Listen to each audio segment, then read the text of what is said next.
오늘부터 4주간에 걸쳐서 성탄절 시리즈 주님 오심을 기다리며 라는 제목으로 말씀을 전하겠습니다.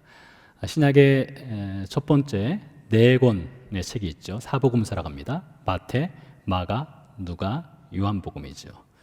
이 사복음서 중에서 예수님의 탄생에 관련된 이야기가 기록된 성경은 두 권입니다. 마태복음과 누가복음인데요. 마태복음은 그 카메라의 앵글이 초점이 요셉에게 가 있고요.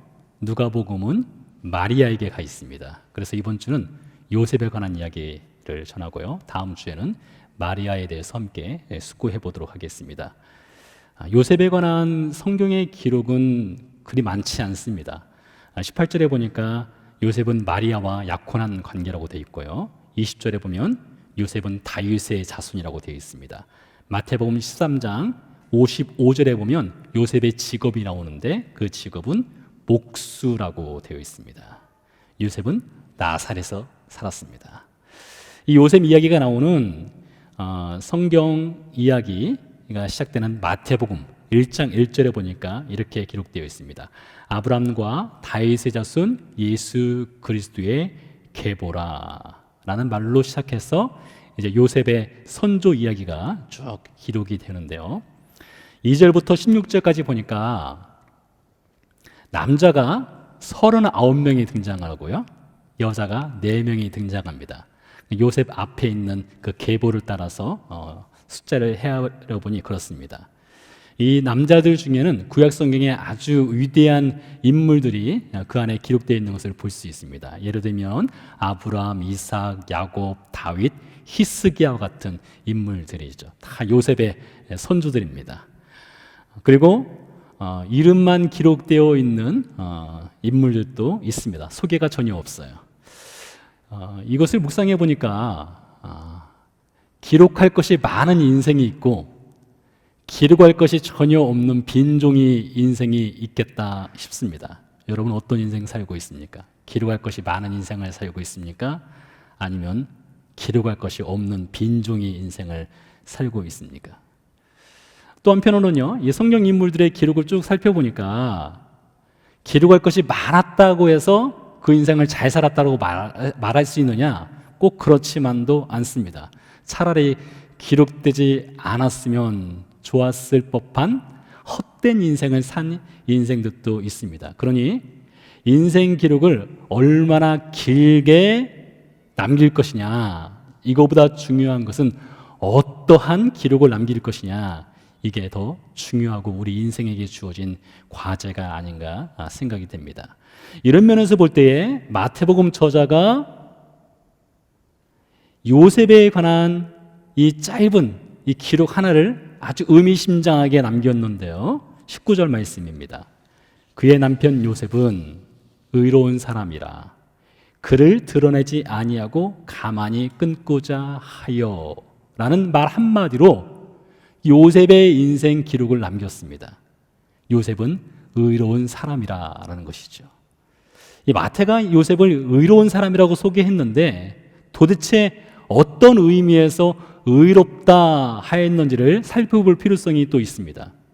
이 의롭다는 말을 이 성경 사전을 통해서 이 구약 성경과 신약 성경을 쭉 살펴보면은 여러 가지 뜻이 있습니다. 거기에는 거룩하다, 경건하다, 정직하다, 올바르다, 도덕적이다 이런 뜻이 있어요.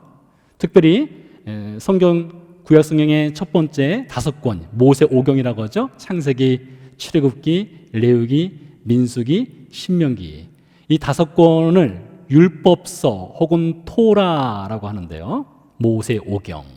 이 모세 오경을 통해서 의롭다라는 말의 의미를 찾아보면 여러 뜻이 있지만 그것을 하나로 묶으면 율법을 듣고 지켜 행하는 사람이 의로운 사람이 되는 것입니다. 시편 1편에도 보면은 복 있는 사람은 여호와의 말씀을 주야로 묵상하고 그 가운데 기록된 것을 지켜 행하는 사람이 복 있다고 했죠. 그와 같이 모세 오경에 보니까 의로운 사람이 누구냐? 하나님 말씀을 듣고 율법을 듣고 그 말씀을 지켜서 행하는 사람이 의롭다는 것이죠. 이 모세 오경을 지나서 선지자들이 쓴 글이 있습니다. 선지자면 대표적으로 이사야가 있겠고요. 에레미야, 에스겔 같은 선지자들이 있죠. 그 선지자들이 쓴 글에 보니까 도대체 의로운 사람이 누구냐? 그 의로움의 정의를 좀 더 확대해서 사회의 정의를 실천하는 사람이 의로운 사람이고요. 가난한 사람을 돕는 사람이 의로운 사람이고요. 불의를 행하지 않는 사람이 의로운 사람이고요. 도덕적으로 고결한 삶을 사는 사람이 의로운 사람이라고 정의를 내렸습니다. 그렇다면 예수님 시대 전후에는 어떨까요? 어쩌면 이 성경 본문 마태복음이 예수님 시대 전후의 의로움에 대해서 이야기하고 있기 때문에 그게 더 중요할 것 같은데요. 예수님 시대 당시 전후에 유대 문헌을 보면은 의로운 사람에 대해서 이렇게 얘기하는데요. 먼저 사람을 세 부류로 나눴습니다. 여러분 어떤 부류에 속한지 한번 생각해 보세요. 첫 번째는 의로운 사람이 있고요. 두 번째는 평범한 사람이 있고 세 번째는 악한 사람이 있습니다. 그러면 어떤 사람이 의로운 사람이냐? 이미 말씀드린 것처럼 여호와의 말씀을 듣고 지켜 행하는 사람, 불의를 행하지 않는 사람, 도덕적인 사람, 고결한 인생을 사는 사람, 이런 사람을 예수님 시대 당시 전후의 유대 문헌도 그렇게 이야기하고 있어요. 그럼 평범한 사람 어떤 사람일까요? 이 평범한 사람은 때로는 의롭고 때로는 불의하고 이런 사람입니다. 상황에 따라서 하나님 말씀을 지킬 때도 있고 안 지킬 때도 있고 이런 사람이 평범한 사람에 속하는 것이 되겠습니다. 악한 사람은요, 아예 율법을 듣고도 지키지 않는 사람입니다. 도덕과 정의를 무시하는 사람입니다. 경건치 않은 사람입니다. 가난한 사람을 봐도 궁율의 마음이 없는 사람, 이런 사람이 악한 사람이라고 하는 것이죠. 그래서 이 예수님 시대 당시 전후에 이 유대 문헌을 통해서 또 마태복음을 통해서 요셉이라고 하는 사람의 그 의로움을 조명해 보면 요셉은 어떤 사람일까요? 하나님 말씀을 듣고 지켜 행하는 사람이고 사회의 정의를 실천할 줄 알고 가난한 사람을 돌볼 줄 알고 긍휼의 마음도 있고 사랑도 있고 도덕적이고 고결한 이런 사람, 그 사람이 바로 요셉이란 것이죠. 그럼 그런 사람들은 어떻게 되느냐? 이거 성경 이야기가 아니라 유대 문헌 이야기입니다. 유대 문헌에 의하면 랍비들이 이런 얘기를 했어요. 이 세상에 의로운 사람이 있다는 것은 사람들에게 은혜가 있는 것이고 이 세상에 의로운 사람이 없다라고 하는 것은 은혜를 잃어버리는 것이다. 하나님은 의로운 사람과 함께 하나님의 동산에서 춤을 추신다. 부활은 의로운 사람의 몫이다. 의로운 사람은 하나님 나라 간다는 것입니다. 더 나아가서요, 유대 랍비들은 이스라엘 백성은 의롭고 이스라엘 백성이 아닌 이방인들은 의롭지 않다라는 다소 인종차별적인 이런 이야기도 했습니다. 이렇게 다양한 견해와 해석을 갖고 있는 것이 의로움인데요. 그래서 요셉은 이 말씀드린 것처럼 율법도 잘 지키고 도덕적이고 긍휼을 베풀고 정의로운 사람이라고 볼 수가 있겠죠. 이러한 요셉이 마리아와 약혼을 했습니다. 같은 동네 출신입니다. 당시 나사렛에는 약 400명 정도가 살았습니다. 자리에 한 30에서 한 40가구 정도 사는 아주 시골 작은 산골 마을이었습니다. 요셉 당시에는요, 여자들이 결혼을 대략 13살 이후면 결혼을 했습니다. 상당히 이른 나이에 결혼을 했죠. 오늘날도 유대 종교인들은 여자 나이가 15살에서 18살 정도 되면 결혼 적령기로 봅니다. 15살에서 18살쯤 되면요. 상당히 이른 나이에 결혼을 하게 되는데요. 남자의 경우는 12살이 되면 성인이 됩니다. 예수님이 12살 때 예루살렘에 올라가서 유월절을 지키지 않습니까? 왜 12살에 올라갔느냐 하면 성인이 되면 하나님 말씀을 지켜 행할 의무가 주어지는 것이에요. 그래서 남자 나이가 12살이 되면 성인이 되는데 그렇다고 해서 12살에 결혼을 할 수 있느냐? 그것은 아닙니다. 남자는 언제 결혼할 수 있느냐? 독립된 가정생활을 할 수 있는, 자립할 수 있는 그 능력이 있을 때에 결혼을 할 수가 있습니다. 그러니 아마 남자 나이는 20대를 넘어가야만 가능하지 않았을까 싶습니다. 당시 유대는요, 유대 나라는 결혼을 두 단계에 걸쳐서 했습니다. 첫 번째는 약혼식을 하고요, 두 번째는 정식 결혼식을 하는데요, 약혼을 하고 나서 정식 결혼을 할 때까지 기간이 있습니다. 길게는 1년 정도를 잡는데요. 이 약혼과 결혼 사이에서 그 기간을 짧게 갈 수도 있고 길게 갈 수도 있는데, 그것은 남편 될 사람이 신혼집을 얼마나 빨리 짓느냐에 따라서 약혼과 결혼 사이의 기간이 길어질 수도 있고 짧아질 수도 있는 것입니다. 뭐 지금은 이렇게 연애 결혼도 하지만은 예수님 시대 당시에는 그것은 꿈에도 못 꾸는 거 아니겠습니까? 가정과 가정이 결혼을 하죠. 우리 할머니 때는 사진 한 장 딱 보고 결혼하고 그러지 않았습니까? 그러니 옛날에는 더 그랬겠죠.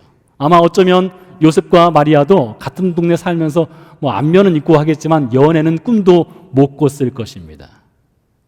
근데 결혼하게 됐네요. 그러니 요셉이 평상시에 마리아를 흠모하고 좋아했다면 집을 어떻게 지을까요? 엄청나게 빨리 짓지 않았겠습니까? 반대로 마음에 들지 않는 여인과 결혼을 해야 되는 상황이라면 집을 어떻게 지을까요? 아주 천천히 세워라 하면서 천천히 짓지 않겠습니까? 아무튼 그렇게 요셉과 마리아가 약혼을 하고 요셉이 마리아를 위해서 신혼집을 지금 열심히 짓고 있는 중이었습니다. 그런 중에 오늘 본문 18절 말씀이 나옵니다. 18절 말씀 중에 보니까 하반절에 그의 어머니 마리아가 요셉과 약혼하고 동거하기 전에 성령으로 잉태된 것이 나타났더니 라고 되어 있습니다. 성령으로 잉태된 것이 나타났다, 이 말은 아마 마리아가 성령으로 예수님을 잉태한 후에 그의 남편이 될 요셉에게 가서 이러이러해서 내가 성령으로 잉태하였다라는 말을 전한 것으로 추정을 해볼 수가 있겠습니다. 요셉의 입장에서 그 말을 들었을 때 과연 어떤 반응을 보였을까요? 얼마나 놀라고 황당하겠습니까? 19절 말씀에 반응이 나오는데요, 이렇습니다. 그의 남편 요셉은 의로운 사람이라 그를 드러내지 아니하고 가만히 끊고자 하여. 그를 드러내지 않고 가만히 끊고자 하여, 이것이 요셉이 보인 반응인데요, 요셉은 믿지 않았습니다. 마리아가 성령으로 잉태하였다는 것을 믿지 않았습니다.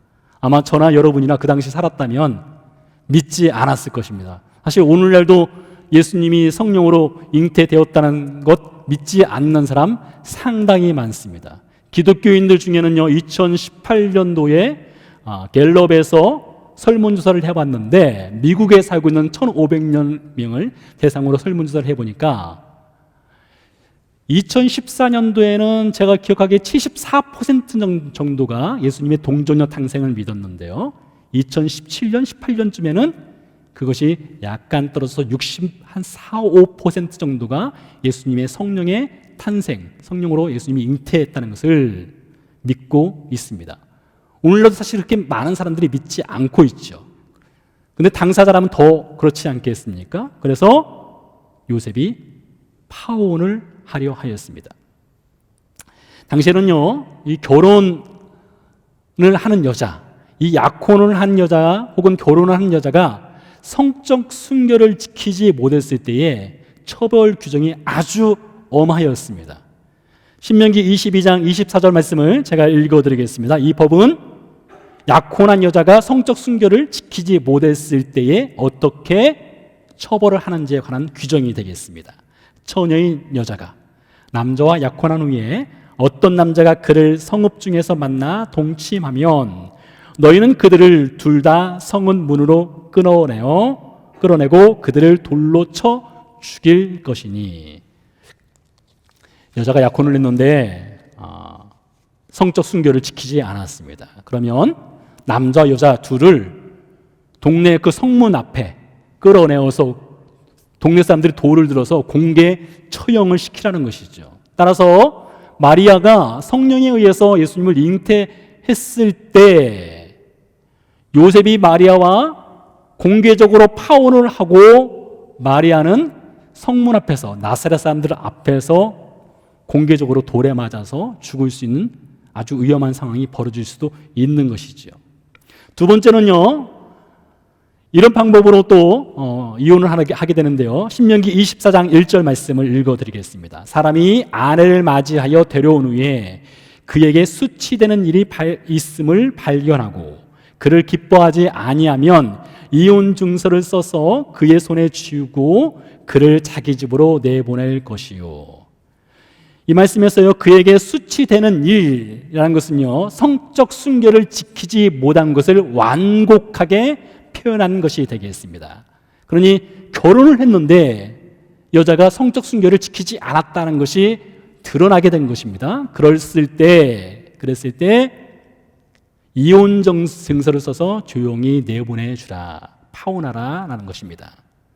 그러니까 두 가지 방법이 있는 것입니다. 신명기 22장에 보면 공개적으로 파혼을 하고 돌에 쳐 죽이는 방법이 있고요, 신명기 24장에 보면 비공개로 이혼 증서 써서 그냥 내보내는 방법이 있다는 것이죠. 그 중에서 요셉은 두 번째 방법을 선택을 한 것입니다. 드러내지 않고 가만히 끊고자 하여 이 말씀은 조용히 비공개로 이혼 증서 써서 내보내겠다, 이렇게 생각을 했다는 것이죠. 그런데 이 생각도요, 요셉이 아주 심각하게 오랫동안 고민하면서 결정한 것입니다. 20절 말씀에 그것을 보여주는 장면이 나옵니다. 20절 앞부분만 읽어보겠습니다. 이 일을 생각할 때에, 이 표현은 한 번 생각한 것이 아닙니다. 문법적으로 보면 요셉이 아주 길게 상당 시간을 두고 고민을 한 것입니다. 공개적으로 파혼할 것인가, 비공개로 파혼할 것인가, 이것과 함께 성령으로 잉태했다는 것이 도대체 무엇인가, 이런 여러 가지 고민을 하다가 최종적으로 결정 내리기를 비공개로 파혼을 해야 되겠다라는 결정을 했다는 것이죠. 여기서요, 우리는 요셉은 율법도 지키고 비공개로 파혼을 함으로써 마리아가 당하게 될 망신과 수치를 어느 정도 덮어주고, 그것을 보면서 참 요셉 의롭다, 요셉 긍휼을 베풀 줄 안다. 당시 유대의 랍비들이 얘기하는 세 부류의 인생 중에서 첫 번째에 속하는 인생이구나. 그래서 우리도 요셉처럼 허물을 덮어주는 사람이 되자, 하나님의 사랑을 베풀자, 이런 식으로 도덕적인 교훈을 줄 수 있는 설교를 할 수도 있을 것 같아요. 근데 저는 오늘 이 포커스를 도덕적이고 무슨 교훈적인 그런 것에 초점을 맞추고 싶지는 않습니다. 사실 생각해보면 요셉도 의로운 사람이지만 요셉 외에도 신약 성경에 의롭다 하는 사람들 그렇게 어렵지 않게 만날 수 있습니다. 예를 들면요, 누가복음 18장에 보면 바리새인이 하나님의 성전에 올라가서 기도하는 장면이 나옵니다. 이 바리새인은요, 하나님 성전에 올라가서 기도할 때 이렇게 기도합니다. 저는 11주를 합니다. 저는 일주일에 2번을 금식을 합니다. 저는 토색하지도 않고요, 불의를 행하지도 않고요, 간음하지도 않습니다. 저는 매우 도덕적입니다. 저는 돈도 탐하지 않습니다. 라는 자기 의로움을 하나님 앞에서 자랑하며 드러내는 바리새인을 볼 수가 있습니다. 자기가 의로우니까, 그렇게 의롭게 살고 있으니까 당당하게 하나님 앞에서 그렇게 이야기하는 것입니다. 웬만한 평시민 같으면 따라갈 수도 없는 경건한 삶을 살아가고 있는 사람이 누가복음 18장에 바로 바리새인입니다. 요셉만 의로운 사람이 아니라 누가복음 18장에 나오는 바리새인도 의롭다 칭함을 받을 만한 그런 삶을 살아가고 있다는 것이죠. 그런 바리새인 중에 또 한 명을 소개하겠습니다. 요한복음 3장인데요. 요한복음 3장 1절 말씀을 읽어드리겠습니다. 그런데 바리새인 중에, 누가복음 18장에 나오는 바리새인과 같은 것입니다. 그런데 바리새인 중에 니고데모라 하는 사람이 있으니 유대인의 지도자라 했습니다. 여러분, 우리가 잘 아는 이야기 아니겠습니까? 요한복음 3장 이야기는요, 니고데모는 바리새인이었습니다. 게다가 그는 지도자, 즉 랍비였습니다. 오늘날 선생은 어쩌면 그 선생이라는 의미 자체가 많이 퇴색한 것 같아요. 그러나 옛날 우리가 말하는 선생하면 선생님은 선생님의 그림자도 밟지 않았다고 하지 않습니까? 유대 사회에서 이 랍비라고 하는 이 명칭, 이 직업은 존경의 대상이었습니다. 자기 의로움이 있는 인생이었어요. 그래서 니고데모 하면은 바리새인일 뿐만 아니라 그는 유대 지도자 랍비로서 의로운 사람이었습니다. 선교사 바울도 한때 바리새인이었습니다. 그 스스로가 얘기하죠. 나는 바리새인 중에 바리새인이라고 얘기하는데요. 빌립보서 3장 6절 말씀을 읽어드리겠습니다. 열심으로는 교회를 박해하고 율법의 의로는 흠이 없는 자라 했습니다. 그러니 여러분, 누가복음 18장에 나오는 바리새인, 요한복음 3장에 나오는 니고데모, 빌립보서 3장에 나오는 바울, 이 모든 사람들이 의로움이 있는 사람입니다. 요셉 못지않게 도덕적이고 경건하고요, 고상하고요, 하나님 말씀을 지켜 행하는 사람들이었다는 것이지요. 그런데 성경은 이렇게 의롭다 하는 사람들을 향해서 무엇이라고 합니까? 누가복음 18장에 나오는 이 바리새인을 향해서 예수님이 직접 하신 말씀입니다. 뭐라고 하셨느냐? 하나님께서 보실 때에 그 바리새인은 전혀 의롭지 않다. 바리새인 스스로는 나는 의로운 사람이라고 아무리 이야기를 해도 하나님께서는 그 바리새인을 향해서 너는 의로운 사람이 아니다 라고 했다는 것이죠. 의로운 니고데모를 향해서 예수님이 뭐라고 하십니까? 사람이 거듭나지 아니하면 하나님 나라를 볼 수 없다. 사람이 물과 성령으로 나지 아니하면 하나님 나라에 들어갈 수 없다. 이 말을 통해서 아무리 니고데모의 그 평소의 삶이 하나님의 율법을 지키고 경건하고 도덕적이고 고상한 삶을 살았을지라도 거듭나지 아니하면 하나님 나라 못 가. 이렇게 말씀하신 것이죠. 바울은 어떻습니까? 율법의 의로는 흠이 없는 무흠한 무결점의 인생을 살았는데 그가 예수님을 만나고 나니까 하는 말이 그리스도 예수를 아는 지식이 가장 고상하기 때문에 내가 의롭다고 여겼던 이 바리새인의 그 폈딱지를 떼버리고 배설물로 여겼다라고 말하고 있습니다. 그런 의미에서 볼 때 요셉은 의로운 사람이라 이 말에는 요셉이 자기 의로움도 있고 율법도 지키고 도덕적이고 정의롭고 궁유를 베풀고 마리아를 향한 최대한의 사랑을 베풀고 불쌍히 여기는 마음도 있었지만 요셉의 의로움을 가지고는 절대로 하나님 앞에서 구원을 받을 수 없다는 것을 또 증명하는 것입니다. 그래서 요셉에게 누가 필요합니까? 예수님이 필요한 것이에요. 21절 말씀을 읽어드리겠습니다. 아들을 낳으리니 이름을 예수라 하라. 이는 그가 자기 백성을 그들의 죄에서 구원할 자이심이라. 워낙 유명한 말씀이기 때문에 저와 여러분 잘 아는 말씀이죠. 이 말씀에서 예수라는 말은 히브리어로 예슈와라고 하는데요. 잘 아시는 대로 그 뜻은 구원자라는 뜻을 갖고 있습니다. 구원자라 뜻을 갖고 있는 이 예슈아를 구약 성경에서 찾아보면 여러 인물들이 나오는데요. 여호수아, 예슈아 같은 의미입니다. 여호수아 하면은 정복자 아니겠습니까? 가나안 땅을 정복한 인물이죠. 북이스라엘 마지막 왕 이름이 호세아입니다. 그 호세아 역시 예슈아와 같은 구원자라는 뜻을 갖고 있습니다. 선지자 중에 호세아라는 선지자가 또 나옵니다. 호세아 선지자 사랑의 선지자죠.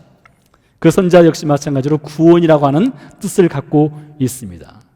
그런데요, 여호수아, 북이스라엘의 마지막 왕인 호세아, 선지자 호세아, 이름은 구원이라는 뜻을 갖고 있지만 그 누구도 여호수아를 향해서 여호수아가 죄에서 우리를 구원할 자라고 말하지 않습니다. 북이스라엘의 마지막 왕인 호세아를 향해서 구원이라는 뜻을 갖고 있지만 당신이 우리를 죄에서 구원할 유일한 왕입니다라고 말하지 않습니다. 마찬가지로요, 선지자 호세아가 하나님 말씀을 열심히 전했지만 그리고 그 이름의 뜻이 구원자라는 뜻을 갖고 있지만 그 누구도 호세아 선지자를 향해서 그가 우리의 죄를 구원할, 죄에서 구원할 자라고 말하지 않습니다. 오직 유일하게 마리아의 몸에 성령으로 잉태한 아들 예수, 예슈아에게 붙여진 구원자라는 말과 함께 붙은 말이 무엇입니까? 이는 자기 백성을 그들의 죄에서 구원할 자이다 라고 했습니다. 말씀드린 것처럼 요셉은 의로운 사람입니다. 율법을 지키는 사람입니다. 도덕을 중시 여기고요, 자기 명예가 있는 사람입니다. 그런데 요셉 역시 어느 카테고리에 들어가는 것이에요? 그들의 죄라고 하는 카테고리에 들어가 있는 것입니다. 요셉도 죄인이란 것이죠. 요셉도 어쩔 수 없는 죄인이란 것입니다. 바리새인으로 살았던 니고데모도 바울 역시 마찬가지로 아무리 자기 의로움이 있어도 죄인이라는 것이죠. 그래서요, 바울이 로마서 3장 10절에서 12절에서 이렇게 이야기를 하고 있습니다. 의인은 없나니 하나도 없으며 깨닫는 자도 없고 하나님을 찾는 자도 없고 다 치우쳐 함께 무익하게 되고 선을 행하는 자가 없나니 하나도 없도다 했습니다.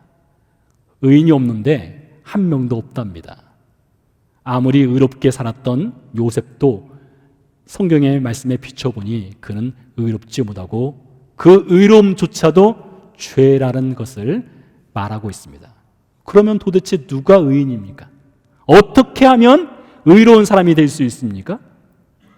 로마서 5장 6절에서 10절, 약간 긴 말씀인데요, 이 말씀을 좀 읽어드리도록 하겠습니다. 어떻게 하면 의로운 사람이 될 수 있는가와 관련된 말씀입니다. 우리가 아직 연약할 때에 기약대로 그리스도께서 경건하지 않은 자를 위하여 죽으셨도다. 우리는 어떤 인생이냐? 경건치 않은 인생이라는 것입니다. 의인을 위하여 죽는 자가 쉽지 않고 선인을 위하여 용감히 죽는 자가 혹 있거니와 우리가 아직 죄인 되었을 때에 그리스도께서 우리를 위하여 죽으심으로 하나님께서 우리에 대한 자기의 사랑을 확증하셨느니라. 바울은 선언합니다. 뭐라고 합니까? 우리는 죄인이었다라고 선언하고요.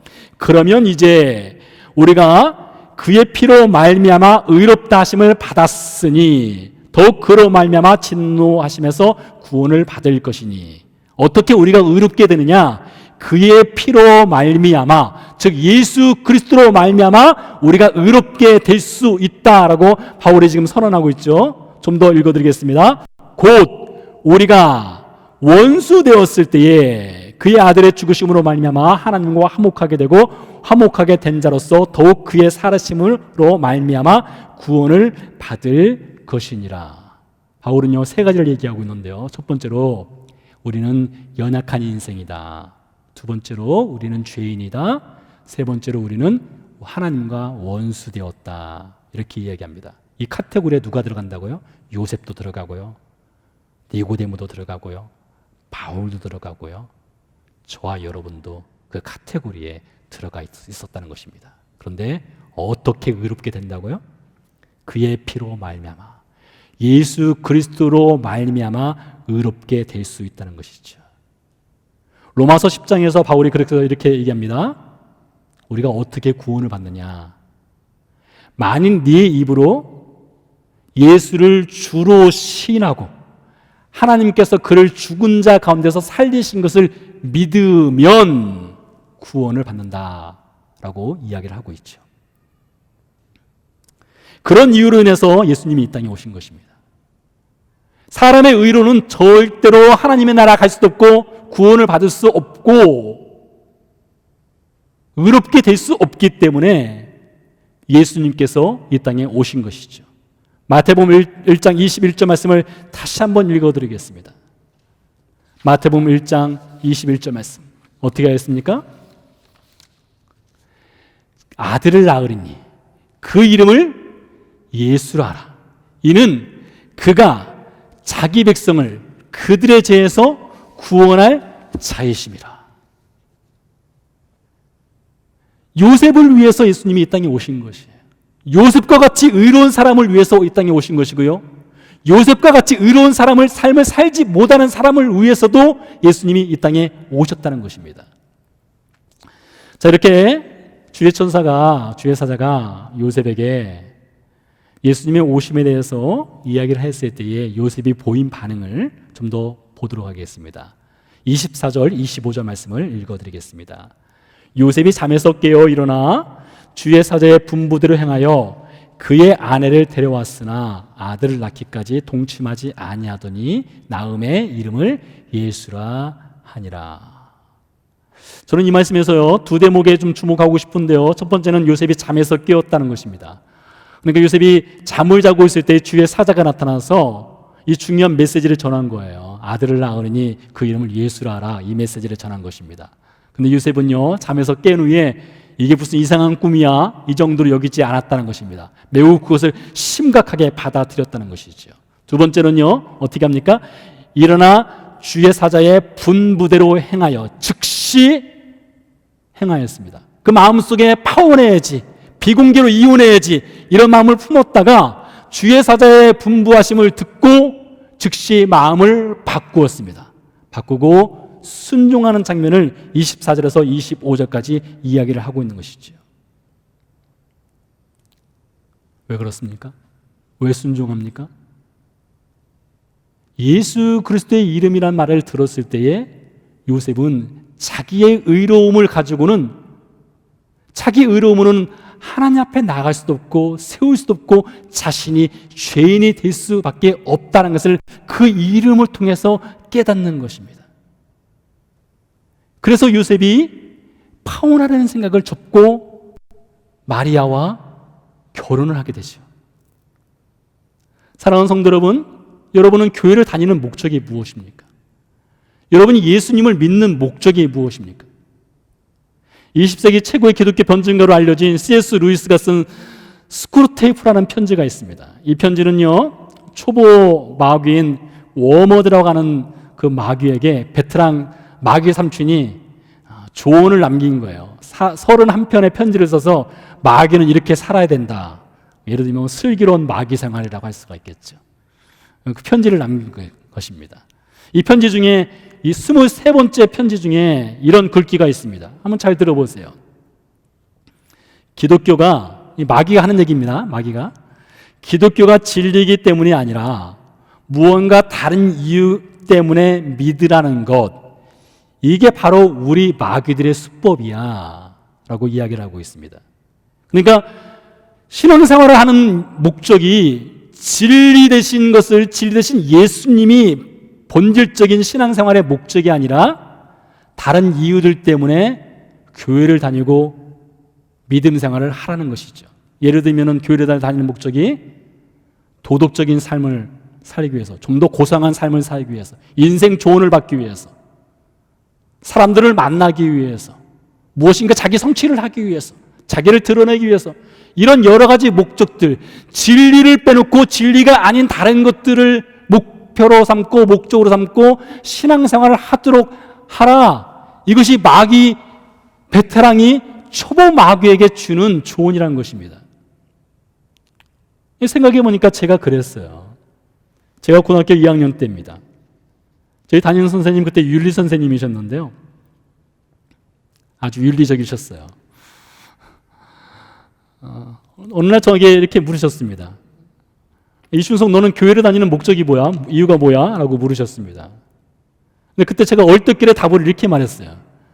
지금 생생하게 기억을 하는데요, 제가 답하기를 교회 나가면 편합니다. 뭐 이렇게 제가 이렇게 고통스러운 일 받고 스트레스를 많이 받는다고 그런 말을 했는지 모르겠는데, 교회 나가면 편합니다. 그렇게 이야기를 했습니다. 그렇지만 사실 그 당시 제가 교회를 다닐 때에 교회를 다니는 목적은 친구들이 좋아서 교회를 다녔던 것입니다. 친구 좋아서요. 교회 가면 친구들 만날 수 있고 재밌게 놀 수도 있고 하니까요. 여러분 중에 혹시 그런 분이 있지 않습니까? 교회를 다니는 목적이 친구 때문에, 교회를 다니는 목적이 좀 좋은 말 듣고 싶어서요, 교회를 다니는 목적이 여러분의 도덕성을 좀 고양시키고 싶어서요. 제가 그랬던 것 같아요. 근데 그해 6월에, 고등학교 2학년 때입니다. 6월에 예수님이 저를 찾아오셨어요. 그리고 교회를 다니는 목적이 평안하기 위해서, 친구가 좋아서, 인생 조언을 얻기 위해서 그런 것이 아니라 예수님이 찾아오셔서 네가 죄인이기 때문에 내 앞에 나와야 한다 라는 것을 가르쳐 주셨어요. 그리고 그 6월에 제가 예수님 앞에서, 주님, 저는 죄인입니다, 저는 어찌할 수 없는 죄인입니다 라는 고백을 드렸죠. 그때 예수님께서 그분의 보혈의 피로 저를 씻어주시고 저를 구원해 주셨습니다. 구원받은 하나님의 사람으로 바꿔주셨어요. 저의 의로움이 아니라 예수님의 의로움으로 저를 덮어주셨던 것입니다. 여러분, 인생을 살아가면서 무엇을 기록하고 싶습니까? 무슨 기록을 남기고 싶습니까? 여러분의 도덕적인 삶을 살았던 인생의 기록을 남기고 싶습니까? 여러분의 고상한 삶을 살았던 그 인생 기록을 남기고 싶습니까? 여러분의 성공담을 남기고 싶습니까? 근데 성경에 보니까 가장 아름다운 인생 기록은 예수 그리스도의 의로 말미암아 죄 사함 받고 구원을 얻었다는 그 기록입니다. 여러분, 성탄절 기간을 기다리고 있습니다. 이 성탄절 기간에는 우리가 다른 것보다 나의 의로움이 아니라 예수 그리스도의 의로움으로 말미암아 우리가 구원받았음을 감사하는 그 성탄절 기간이 되기를 간절히 소망하면서 이 메시지를 전했습니다. 기도하시겠습니다.